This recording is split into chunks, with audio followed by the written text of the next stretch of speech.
বিশাল এক সমুদ্রপথ পাড়ি দিয়ে খাবারের সন্ধানে আমি এসে পৌঁছালাম এই নির্জন দ্বীপে। সাও মার্কোস উপসাগর দিয়ে পথটা বেশ লম্বা ছিল, আর আমার সব খাবারও শেষ হয়ে গিয়েছিল। তাই ভাবলাম এই দ্বীপে একটু থামি আর কিছু খাবার খুঁজি, কারণ বাড়ি পৌঁছাতে এখন অনেক দেরি। এই যে দেখুন, একটা কাঁকড়া, পুষ্টির দারুণ উৎস। ভালো ব্যাপার হলো এটা আর কামড়াবে না। আরেকটা পেলাম, এটাও মরে গেছে, তবে পচে যায়নি, তাই এটা দিয়েই খাবার হবে। এই পাথরের গর্তে একটা আস্ত কাঁকড়া আছে, আর এটা বেশ বড় ভাই। আমার কাছে এখন 3টে কাঁকড়া আছে। আমি আরো কিছু সামুদ্রিক খাবার খুঁজবো আমার খাবারের জন্য।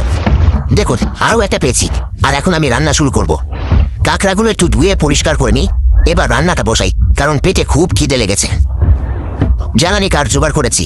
এখন এই দ্বীপের পুরনো আমলের ছোট উনুনটাতে আগুন জ্বালাবো। উনুনে অনেক কাঠ দিচ্ছি যাতে ভালো আঁচ হয়। কাঁকড়াগুলো সেদ্ধ করার জন্য জোয়ারের জল নেব, শুধু সামান্য একটু নুন। এবার কাঁকড়াগুলো ভালো করে সেদ্ধ হতে দিই বন্ধুরা।